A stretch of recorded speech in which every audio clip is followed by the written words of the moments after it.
একদিক দিয়ে আমরা তো অনেক অনেক সৌভাগ্যবান সৌভাগ্যবতী, তাতে কোনো সন্দেহ নেই। বহু বহু জন্মের পুণ্য সুকৃতি থাকলে তবেই এইভাবে সাধু সঙ্গে ভগবানের কথা শ্রবণ করবার শ্রদ্ধা উদয় হয়, রুচি জন্মায়। কিন্তু আবার এইখানে আসার পরে যদি চিত্ত বিক্ষিপ্ত হয়, মন চঞ্চল হয়ে যায়, তাহলে এখানে বসেও কিছু লাভ হচ্ছে না। আমরা ভাগবতের সঙ্গ করি, ভগবানের ভক্তদের সঙ্গ করি, তারপরেও যদি আমাদের আচরণ শুদ্ধ না হয়, আমরা যদি সদাচারের পথকে অবলম্বন না করি, তাহলে কি শুনলাম আর কি লাভ হলো? এখন দেখছেন হিন্দু মিডিয়া চ্যানেলটি সাবস্ক্রাইব করুন। ব্রজগোপীগণ তারা সর্বকলাতে সুনিপুণ ছিলেন, সঙ্গীত নৃত্য আদি, এক কথায় ভগবানের সমস্ত সেবা উৎকৃষ্ট স্থানে তারা ছিলেন। তাই দেখুন, এই যে ব্রজগোপীদের এই আরতি, আর্তনাদ, ক্রন্দন, কান্না, সেই কান্নার মধ্যেও সুর আছে, তাল আছে, ছন্দ আছে। যে সুর, যে তাল, যে ছন্দে ভগবান আপ্লুত হয়ে আবার তাদের কাছে ছুটে এসেছেন, সেই শক্তিকার বলছেন তব কথামৃতম। তোমার কথারূপ অমৃতেরই এমন শক্তি, সেই কথারূপ অমৃত কি করতে পারে? তোমাকে জীবের হৃদয়ে বন্দী বানিয়ে রেখে দিতে পারে।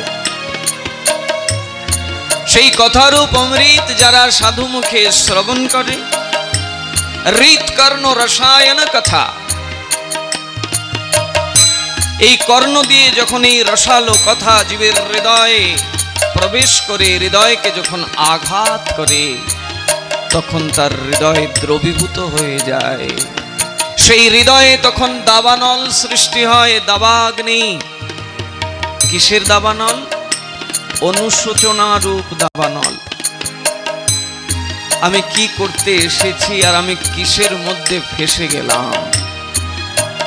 এই যে দাবাগ্নি, এই যে দাবানল, প্রভু এটা তোমার সঙ্গ করলে হয় না। কিন্তু যারা তোমার কথার সঙ্গ করে, যারা তোমার কথারূপ অমৃত নিরন্তর পান করে, তাদের হৃদয়ে এমনটাই দাবানল সৃষ্টি হয়। তখন তাদের এক পলক, এক নিমেষকাল তাদের কাছে যুগ সমান মনে হয়। এই শক্তি তোমার নাই, এই শক্তি তোমার কথাতে রয়েছে। কবি বিড়িতম কলমশাপহম ভুবি ঘৃণন্তি তে ভুরিদা জনা। এ জগতে তো বহু দাতা আছে প্রভু, অনেকে অনেক কিছু দান করে। কন্যাগ্রস্ত পিতা কন্যার বিবাহ দিতে পারে না, সেখানে কেউ সুহৃদগণ গিয়ে কন্যাকে বিবাহের কার্য সম্পাদন করতে সহায়তা করেন। দীন দরিদ্র ব্যক্তি খেতে পায় না, ভিক্ষাবৃত্তির দ্বারা জীবিকা নির্বাহ করে, তার হাতে গিয়ে অর্থ তুলে দেয়, তাকে সহযোগিতা করে, অর্থাৎ দান করে। অনেকে আছে সাধারণ মানুষকে খাইয়ে দেয়, একবেলা অন্ন ব্যবস্থা করে দেয়, সেটাও দানের মধ্যে গণ্য।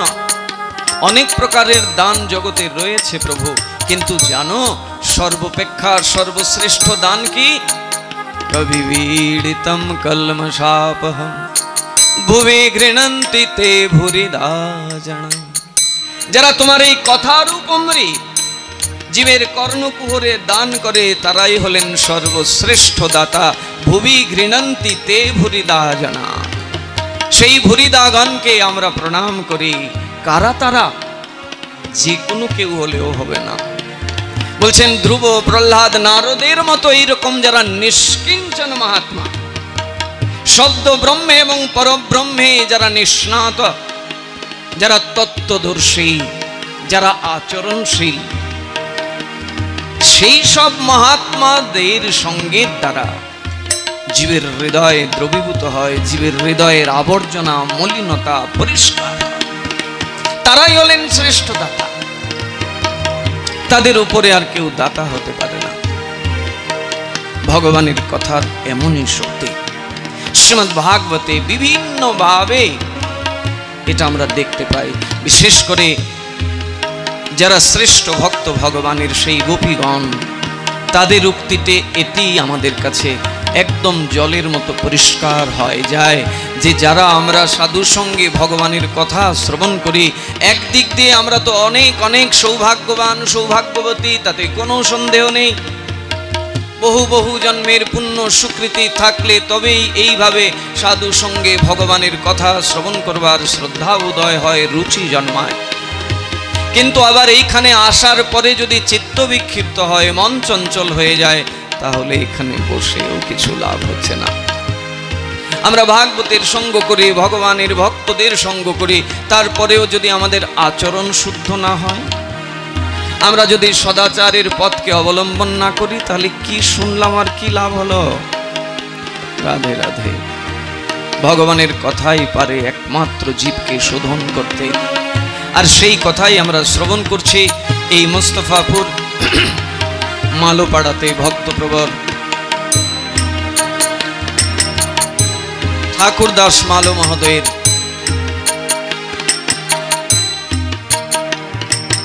আত্মার মঙ্গলার্থে তারই উত্তরসূরিগণ এই ভাগবত কথা যজ্ঞের আয়োজন করেছেন, যে কথার আজকে বিশ্রাম হয়ে যাবে।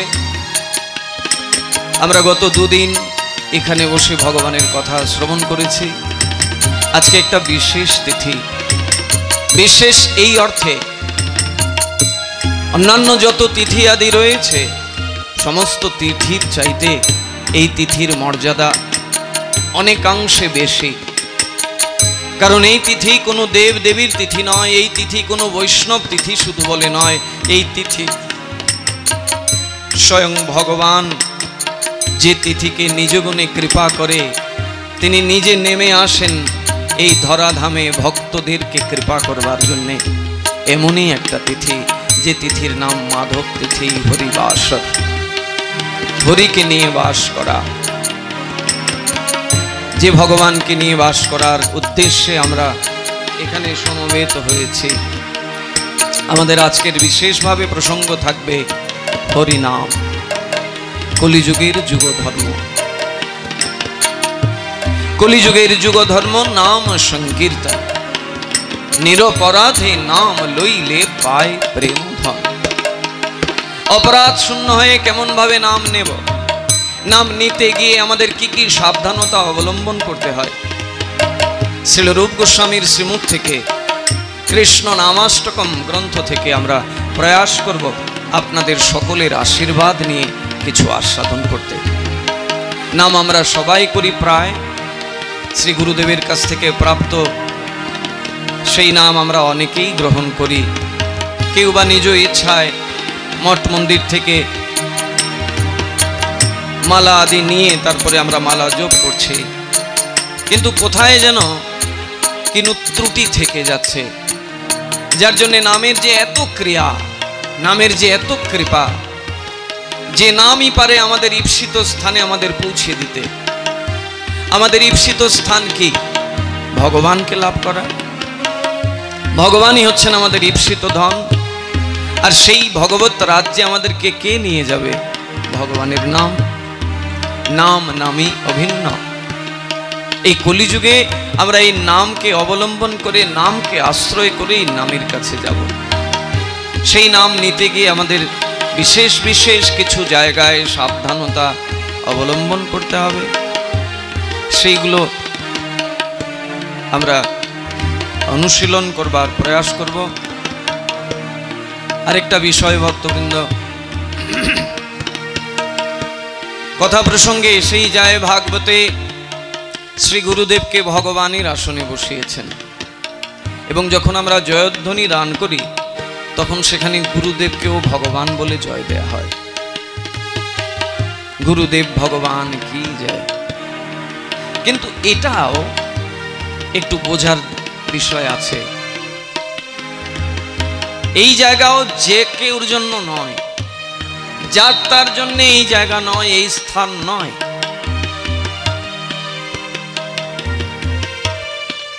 এবার আমার মতো একজন নির্বোধ ব্যক্তি, যে ব্যক্তি ধর্মের আচরণের সংজ্ঞাটাও ভালো করে জানি না। এবার কেউ যদি এসে আমার কাছে গুরুকরণ করতে চায়, আর আমি যদি সেই সুযোগটা দিয়ে তাকে সেই মন্ত্র দান করি, তাহলে আদৌ কি ওই মন্ত্রের ক্রিয়া হবে? यस्य प्रसादात् भगवत प्रसादो यस्य ओ प्रसादान न गति कुतयपि। यस्य प्रसादात् भगवत प्रसादो यस्य प्रसादाद न गति कुतयपि। ध्यायं स्तुवं तस्य यशस्त्री छन्दं वंदे गुरुश्री चरणारविंदं। विश्वनाथ चक्रवर्ती पाद তার গুরুবাষ্টকে গুরুদেবকে ভগবানের আসনেই বসিয়েছেন। তিনি কেন বসাবেন? সমস্ত শাস্ত্র বসিয়েছে, সমস্ত পুরাণ আদিতে গুরুদেবকে ভগবান বলেই সম্বোধন করা হয়েছে। কিন্তু এই কলিযুগে না, এই শব্দটাকে নিয়ে অনেকে সুযোগ নিয়ে নেয়, এই শব্দটার অসৎ ব্যবহার করে, নানা রকমের মন গড়া কিছু কথা, একদম নিজের তৈরি করা কিছু বিষয় ভক্তদের কাছে প্রচার করে দেয়। যারা মহাপ্রভুর ধর্মকেও উল্লঙ্ঘন করে নিজের মন গড়া ধর্মকে প্রতিষ্ঠা করতে সাহস করে, তারা নিশ্চয়ই ওই গুরুর আসনে বসার যোগ্যতা রাখে না। আউল বাউল কর্তা ভোজা নেড়া দরবেশ সাই গৌরাঙ্গ নাগরী, এই রকমের অপসম্প্রদায় মহাপ্রভু শ্রী নবদ্বীপে যখন লীলাবিলাস করেন তখনও ছিলেন এই অপসম্প্রদায়গুলো, এবং মহাপ্রভু একদম চিহ্নিত করে গেছেন যে এরা হচ্ছে অপসম্প্রদায়, এদের সঙ্গ কোনোভাবেই করা যাবে না। করলে পরে যাও একটু বা ভক্তি আছে সেটাও নষ্ট হয়ে যাবে। তাই শ্রদ্ধা শ্রদ্ধার পাত্রে দেখাতে হবে। শ্রদ্ধাটা আবার যে কোনো জায়গায় দেখাতে গেলে সেখানে সেই শ্রদ্ধার সুযোগ নিয়ে আপনার ক্ষতিও করে দিতে পারে। যস্য প্রসাদাৎ ভগবত প্রসাদ। এখন কোনো গুরুদেব যদি আপনাকে বললেন যে আরে না, একাদশী এগুলো ঠিকই আছে, কিন্তু এগুলো আমাদের জন্য না, গৃহস্থ লোকেদের জন্য না, ওটা যারা মন্দিরে থাকে, মঠবাসী সন্ন্যাসী ব্রহ্মচারী, তাদের জন্যে। আপনি সহজ সরল মানুষ, গুরুদেব বলেছেন, গুরুদেব বলে কথা, গুরুদেবের কথাকে কোনোভাবেই অমান্য করা যায় না। এবার আপনি যদি গুরুদেবের ওই কথাকে মান্যতা দিতে গিয়ে মহাপ্রভুর আদেশকে উল্লঙ্ঘন করে ফেলেন, তাহলে কি হবে? হিতে বিপরীত হয়ে যাবে। তাই যেখানে মহাপ্রভুর বিপরীত ধর্ম, যেখানে মহাপ্রভুর বিপরীত আদর্শ, বিপরীত সিদ্ধান্ত নিয়ে কথা হয়, সেই সঙ্গ থেকে দূরে থাকতে হবে। দশবিধ সংস্কার যে আছে না আমাদের শাস্ত্রে,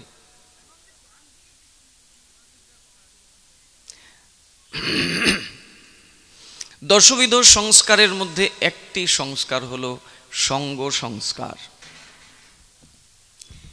অর্থাৎ আমরা যে সঙ্গের দ্বারা ভগবানের কাছে পৌঁছাবো, সঙ্গ ছাড়া তো হবে না। আমরা প্রথম দিনই বলেছি যে আমাদের ধর্মটা হচ্ছে আনুগত্যের ধর্ম, স্বতন্ত্রের ধর্ম নয় এটা। যারা স্বতন্ত্র ভাবধারায় চলে তারা কখনোই গুরু বৈষ্ণব ভগবানের কৃপা লাভ করতে পারে না। এটা হচ্ছে আনুগত্যের ধর্ম। মহান মহান মহাত্মারা আনুগত্য করেছেন, আমরা আপনারা তো একদম কীট সদৃশ। নরোত্তম ঠাকুর, রূপ সনাতন, রঘুনাথ আদি তারা আনুগত্য করেছেন নিত্য প্রতিদিন, এক মুহূর্ত আনুগত্যবিহীন থাকেননি। তাহলে আনুগত্যের ধর্ম আমাদের। আশ্রয় লইয়া ভজে তারে কৃষ্ণ নাহি তেজে, আর সবে মরে অকারণ। আশ্রয় মানেই হচ্ছে আনুগত্য। কার আশ্রয়? যার তার আশ্রয় না। যিনি কৃষ্ণ তত্ত্ববেত্তা, যিনি শব্দ ব্রহ্ম পরব্রহ্ম দুই জায়গায় বিচরণ করেন, যার সঙ্গ করলে ভগবত সেবা করবার স্পৃহা জাগে, যার সঙ্গ করলে অসৎ প্রবৃত্তি দূরীভূত হয়, যার সঙ্গ প্রভাবে আমার দোষ থেকে আমি ধীরে ধীরে ধীরে ধীরে মুক্ত হয়ে যাই, তার আশ্রয় নিতে হবে, তার সঙ্গ করতে হবে। তাই যদি কোনো গুরুদেব এই রকমের মন্তব্য করেন যে মন্তব্য মহাপ্রভুর বিরোধী, তার কথা তো শোনা যাবে না। তার কথা শোনা যাবে না। এবার যদি বলেন তাহলে গুরুদেবকে উল্লঙ্ঘন করব, গুরুদেবের কথাকে উল্লঙ্ঘন করলে তো পাপ হয়। শুধু পাপ কেন, গুরুদেবের কথা উল্লঙ্ঘন করলে অপরাধ হয়। পাপ থেকে তো বাঁচার রাস্তা আছে, অপরাধ থেকে বাঁচবেন কি করে? পাপ হয়ে যায় চলার পথে, কত পাপ, প্রারব্ধ কত পাপ আমাদের হচ্ছে, কিন্তু সেই পাপ থেকে বাঁচার পন্থা মহাপ্রভু দিয়েছেন এই হরিনাম। এক নামে জীবের যত পাপ হরে, জীবের সাধ্য নাই তত পাপ করে। পাপ থেকে মুক্ত হওয়ার পন্থা আছে, কিন্তু অপরাধ থেকে বাঁচবার পথ নাই। যদি যে ব্যক্তির চরণে অপরাধ হয়েছে সেই ব্যক্তি আপনাকে যতক্ষণ না ক্ষমা করবেন ততক্ষণ আপনি অপরাধ থেকে মুক্ত হচ্ছেন না। তা গুরুদেবের কথাকে উল্লঙ্ঘন করা শুধু পাপ না, অপরাধের মধ্যে গণ্য। কিন্তু এবার বুঝতে হবে, যিনি আমাকে মহাপ্রভুর বিরোধী কথা বললেন, ভাগবত ধর্মের বিরোধী কথা বললেন, তার কথাকে অমান্য করলে না পাপ হবে না অপরাধ হবে, দুটোর একটাও হবে না, বরং ভগবান আরো আমার প্রতি সন্তুষ্ট প্রসন্ন থাকবেন। কালকে আমরা বলেছি যে বিচার করিয়া মনে ভক্তি রস আস্বাদনে মধ্যস্থ শ্রী ভাগবত পুরাণ। আমার যে জ্ঞান, আমার যে বুদ্ধি, এই জ্ঞান এই বুদ্ধির দ্বারা আমি এই ভাগবতের বিষয়, ভগবত তত্ত্বের বিষয় আপন ইচ্ছায়, আপন ভক্তি, আপন বুদ্ধির দ্বারা নির্ণয় করতে পারবো না। আমি যা কিছু নির্ণয় করব মাঝখানে ভাগবতকে রাখবো, মানে শাস্ত্রকে রাখবো। যেখানে দেখা যাবে শাস্ত্রের বিরোধী কথা হচ্ছে, না তার সঙ্গ করব, না ওই কথা কর্ণে নেব আমি। এবার তার বিরুদ্ধে কথা বলার আমার দরকার নাই, কারণ মহাপ্রভু তো একটা বলেছেন, একটা বিশেষ কথা, একদম সূক্ষ্ম একটা কথা বলছেন। যে ব্যক্তি নিন্দার পাত্র, যে ব্যক্তি এই রকমের আমার আদেশের বাইরে কথা বলে, তার সঙ্গ করা উচিত নয়, তবে তার নিন্দাও করা ঠিক না। কেন নিন্দা করা ঠিক না? না, আমি যে ব্যক্তির নিন্দা করব না, সঙ্গে সঙ্গে কি হবে, ওই নিন্দিত ব্যক্তির যে পাপ সেটা আমার মধ্যে চলে আসবে, আর আমার যে ভালো গুণ সেটা তার কাছে চলে যাবে। এই জন্য তো ভক্তদেরকে কতভাবে সাবধান করেছেন। সাধু সাবধান, যাকে তাকে সাবধান করেননি। যিনি সৎ হবার অভিলাষ রাখেন, যিনি সতের সঙ্গ করতে চান, শাস্ত্র তাকেই সাবধান করেছে। তাহলে যে ব্যক্তি নিন্দার কর্ম করেছেন, নিন্দিত ব্যক্তি, সেই ব্যক্তির নিন্দা করে আমি আমার ভালো জিনিসটা নষ্ট করব কেন, আর তার খারাপ জিনিস আমি নেবই বা কেন? তাই চৈতন্য চরিতামৃতে কি সুন্দর করে বলে দিলেন, কাহারও না করে নিন্দা, কৃষ্ণ কৃষ্ণ বলে, অজয় চৈতন্য সেই যিনি বে কহেলে। একটা যোগ্যতা যদি কেউ অর্জন করে, তাহলে অতি হেলায় সে চৈতন্যকে লাভ করবে, মানে ধর্মকে পেয়ে যাবে, ভগবানের সান্নিধ্য লাভ হবে। কাহারও না করে নিন্দা। অর্থাৎ যে ব্যক্তি আমার সাথে এই রকমের অন্যায় উপদেশ করছে, আমার তার নিন্দা করার দরকার নেই, তার সঙ্গ থেকে দূরে থাকব। এটাই তো সঙ্গ সংস্কার। যেখানে গেলে প্রতিকূলতা আসবে সেই সঙ্গকে বর্জন করতে হবে। আর এটা কি শুধু এই কলিযুগে নাকি? সত্য ত্রেতা দাপরে কি ওই অসৎসঙ্গ ছিল না? ছিল। ভাগবতের কত কত চরিত্রে আমরা দেখি সেটা। সেখানে গুরুদেবরা পর্যন্ত শিষ্যের সাথে অন্যায় করেছেন। শেষে দেখা গেছে ভক্ত শিষ্য গুরুদেবের কথাকে উল্লঙ্ঘন করে সঠিক শাস্ত্রের নিয়মকে মেনেছেন। তাতে শিষ্যের অপরাধ হয় নাই, বরং গুরুদেবের ক্ষতি হয়েছে। প্রহ্লাদের বেলাও দেখতে পাই সেটা। প্রহ্লাদকে অন্যায়ভাবে ধর্মশিক্ষা দিয়েছিলেন ষণ্ড অমর্ক, শুক্রাচার্যের পুত্র। তাতে গিয়ে ষণ্ড অমর্কেরই ক্ষতি হয়েছে, প্রহ্লাদের ক্ষতি হয়নি। প্রহ্লাদ ভগবানের পূর্ণ কৃপা প্রাপ্ত হয়েছেন। বলি মহারাজকে, সেখানে শুক্রাচার্য বলি মহারাজের সাথে অন্যায় করেছেন। বলছেন, আমি তোর গুরুদেব, আমি তোকে বলছি, তুই যদি আমার কথাকে উল্লঙ্ঘন করিস তাহলে তোর বিশাল ক্ষতি হয়ে যাবে। শিষ্যের গুরু ভক্তিরও তুলনা হয় না। বলছেন, গুরুদেব, যেদিন আমি আপনার চরণে আমার এই মস্তককে রেখেছি, আমি সেদিন আপনার কাছে বিকৃত হয়েছি, বিক্রি করে দিয়েছি। এই দেহ বলতে আমার আর কিছু নাই। আপনি এই দেহকে টুকরো টুকরো করে জলে ভাসিয়ে দেন, আমার কোনো অভিযোগ নাই। কিন্তু আপনার অন্যায় আদেশকে যে আমি মানব না, আপনার অশাস্ত্রীয় আদেশকে আমি সম্মান দিতে পারবো না। সেখানে গুরুর বিরুদ্ধে গিয়ে,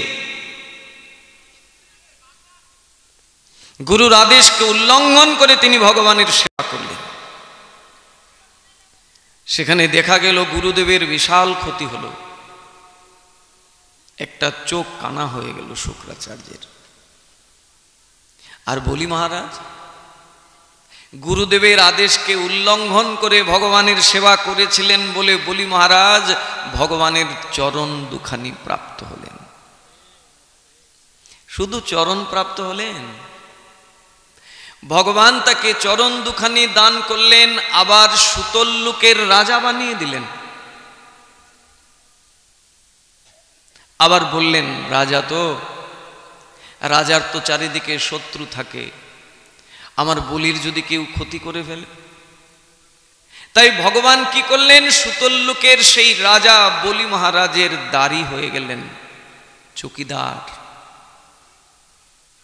সুতোল্লুকের রাজা বলিকে রক্ষা করবার জন্য ভগবান গোলক ছেড়ে সুতোল্লুকে দাঁড়ি হয়ে গেলেন।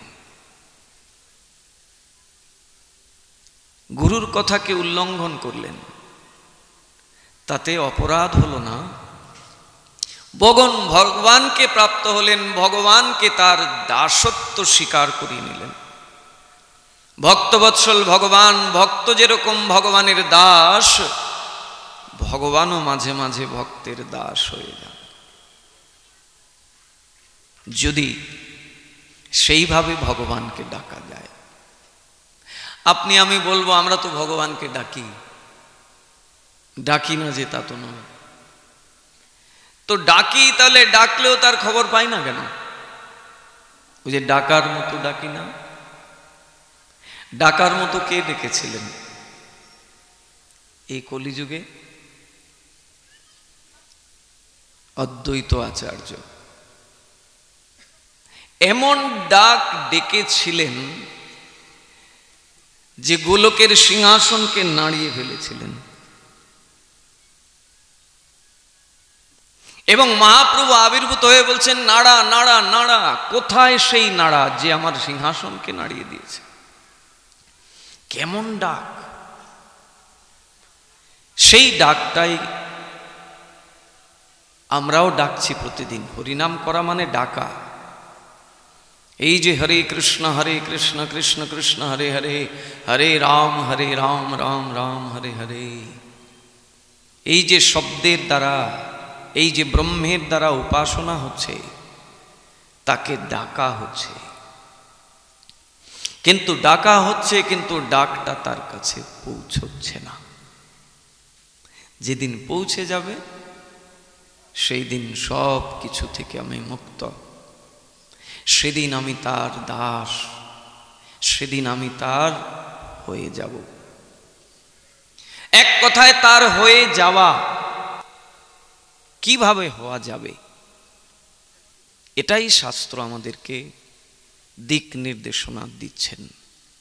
আসুন আমরা মহাপ্রভুর চরণে একটা ভজন দিয়ে পুষ্পাঞ্জলি প্রদান করি। আজকে হরিবাসর তিথি।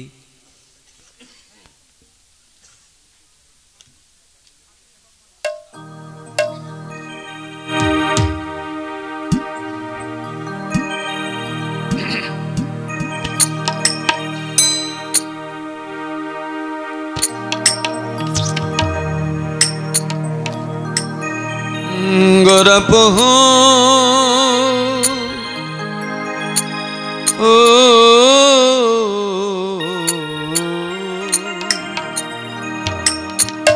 না ভজিয়া মইনু,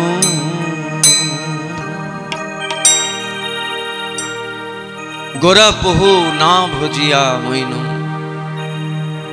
গৌরের সিদ্ধান্ত, গৌরের আদর্শ, গৌরের ধর্মই সকলের একমাত্র গ্রহণীয়।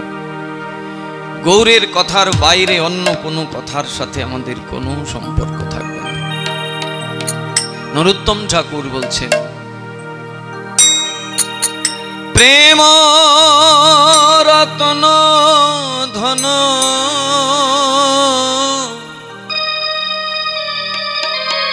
হেলায় হারানো,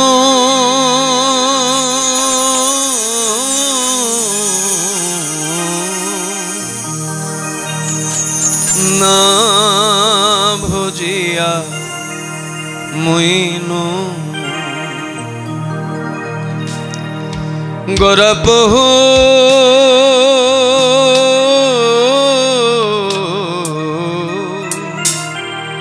না ভজিয়া মইনু, গোরপহ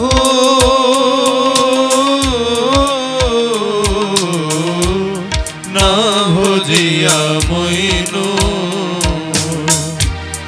প্রেম রতন ধন, প্রেম রতন ধন, প্রেম রতন ধন, প্রেম রতন ধন হেলায় হারানো,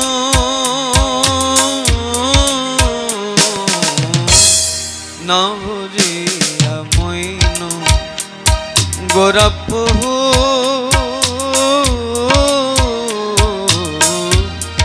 না ভজিয়া মইনু।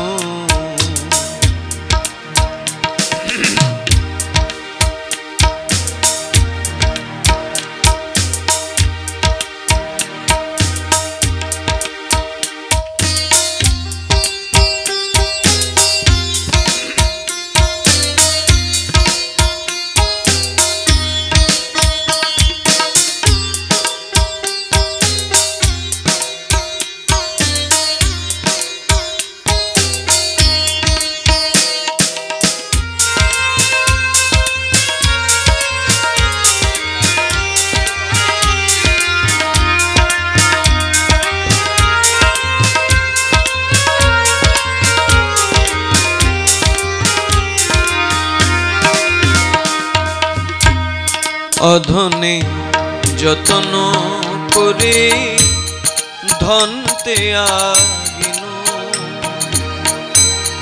অধনে যতন করে ধনতে আগিনু। মহাজনদের পদের প্রত্যেকটি শব্দ চিন্ময়, অপ্রাকৃত, এক কথায় ব্রহ্ম, ইহজগতের শব্দ নহে এটা। ঠাকুর মহাশয়ের পদ দেখুন, অধনে যতন করে ধনতে আগিন, আপন করম দোষে, আপন করম দোষে আপনি ডুবিন,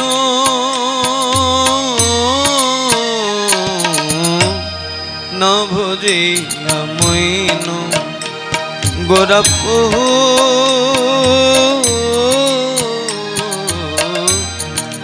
না ভজিয়া মইন গোরাপু,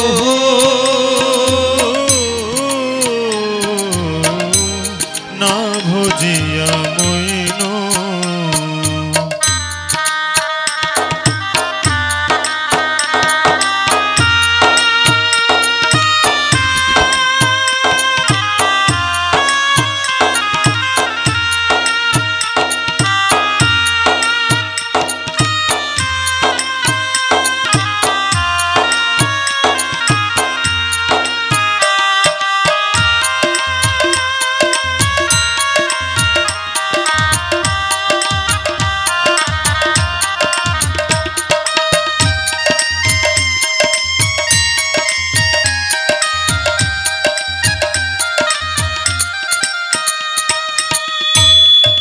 সৎসঙ্গ ছাড়ি কইন অসতে বিলাস, সৎসঙ্গ ছাড়ি কইন অসতে বিলাস।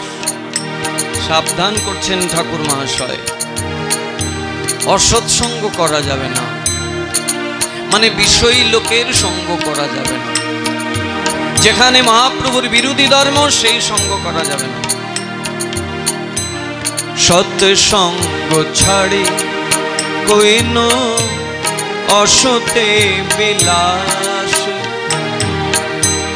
সৎসঙ্গ ছাড়ি কইন অসতে বিলাস, সৎসঙ্গ ছাড়ি কইন অসতে বিলাস। তে কারণে লাগিল যে, তে কারণে লাগিল যে কর্মবন্ধ ফাঁস,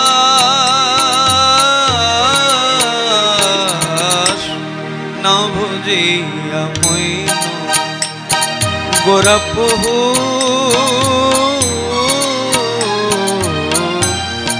না ভজিয়া মইন গোরাপু,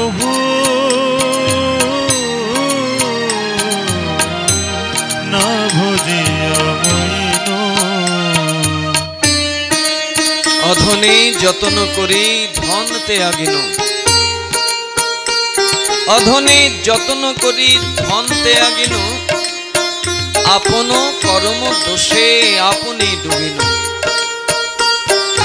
সৎসঙ্গ ছাড়ি কইন অসতে বিলাস, সৎসঙ্গ ছাড়ি কইন অসতে বিলাস। তে কারণে লাগিল যে কর্মবন্ধ ফাঁস। রাধে রাধে। সংসারের বিষয়কে, সংসারের সুখকে নরোত্তম ঠাকুর কি বলছেন দেখুন তো। বিষয় বিষম বিষ সতত খাইন। আহা, সংসারের সুখকে বিষ বলে দিলেন। আমরা তাহলে বিষ খাই বুঝি? আহা, যে সুখ ভগবত চিন্তা থেকে আমাকে দূরে সরিয়ে নেয়, যে সুখ ভগবানের চিন্তা করতে দেয় না, সেই সুখ বিষ ছাড়া আর কি বা হতে পারে?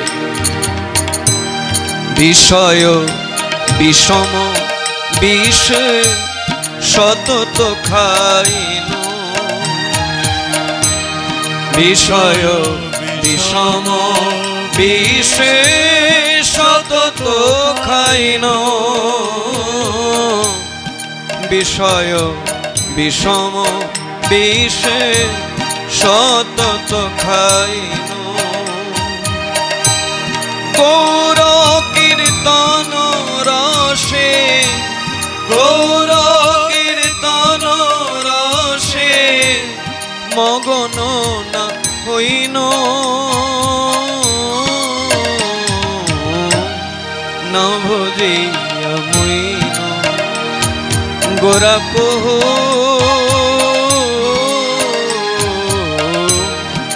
না ভজিয়া মইন গোরাপ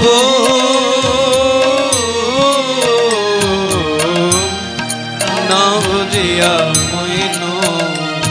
আর গোরা না ভোজে উপায় আছে? গৌরের ধর্মের বাইরে অন্য কোনো ধর্ম পালন করে বাঁচবার কোনো পথ আছে? নরোত্তম ঠাকুর মানে নিত্যানন্দ প্রভুর দ্বিতীয় দেহ, সাক্ষাৎ নিত্যানন্দ প্রভুই আবার পুনরায় এসেছেন নরোত্তম রূপে।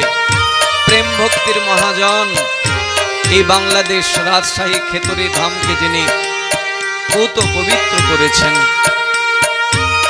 যার জন্যে স্বয়ং মহাপ্রভু প্রেম পদ্মার কাছে গচ্ছিত রেখেছিলেন, সেই নরোত্তম ঠাকুরের সঙ্গ করবেন নাকি বিষয়ী গুরুর সঙ্গ করবেন, অসৎ সঙ্গ করবেন? কি সুন্দর বলছেন শেষ পর্যায়ে এসে মহাপ্রভুকে, বলছেন হে প্রভু, আমি ধনের সঙ্গ করিনি, সারা জীবন অধনের সঙ্গ করেছি, সৎসঙ্গ করিনি, সারা জীবন অসৎ সঙ্গ করেছি, আর কি সারা জীবন বিষয়রূপ বিষ পান করেছি। অতএব এই দেহ বেঁচে থেকে কি লাভ? যে দেহে তোমার সেবা হলো না, যে দেহে তোমার কথারূপ অমৃত পান করলো না, এই দেহের বেঁচে থেকে কি লাভ? কেন বা আছো এ প্রাণ কি সুখ লাগিয়া, কেন বা আছো এ প্রাণ কি সুখ লাগিয়া,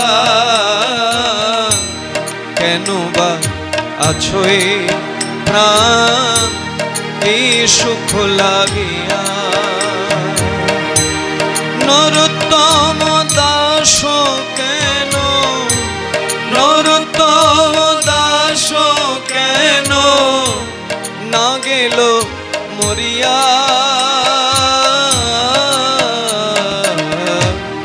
না ভজিয়া মইন গোরাপ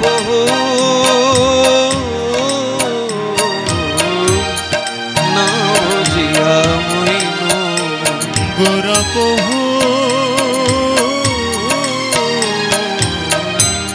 না ভজিয়া মইন প্রেম রতন ধন, প্রেম রতন ধন খেলায় হারানো না বুঝিয়া মইন গোরাপ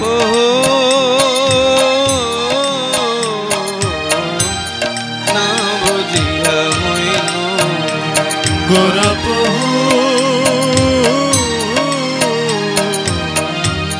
না ভজিয়া মইন। হরে কৃষ্ণ হরে কৃষ্ণ কৃষ্ণ কৃষ্ণ হরে হরে, হরি বল।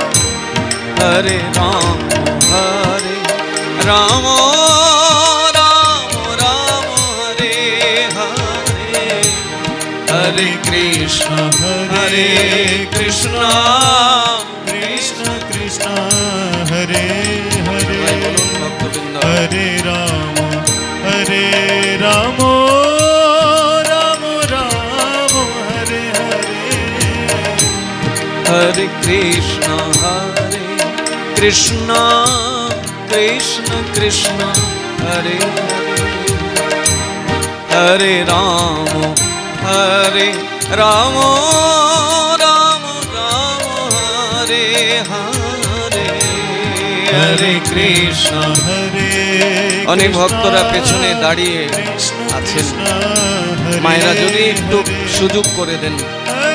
আপনারা একদম গায়ে গা লাগিয়ে বসেছেন, তারপরও বলছি একটু যদি এগিয়ে আসেন তাহলে পেছনে যে ভক্তরা আছে তারা একটু সুন্দর করে বসতে পারবেন। বাবারাও একটু এগিয়ে আসুন, আমরা সবাইকে একটু সুযোগ করে দেই, সবাই যেন বসে সুন্দরভাবে এই ধর্মযজ্ঞের যে মূল উদ্দেশ্য সেই উদ্দেশ্যকে সাধন করতে পারে। আসুন আমরা সবাই একটু এগিয়ে বসে হরে কৃষ্ণ কৃষ্ণ কৃষ্ণ হরে হরে, হরে রাম রাম রাম হরে হরে, हरे कृष्ण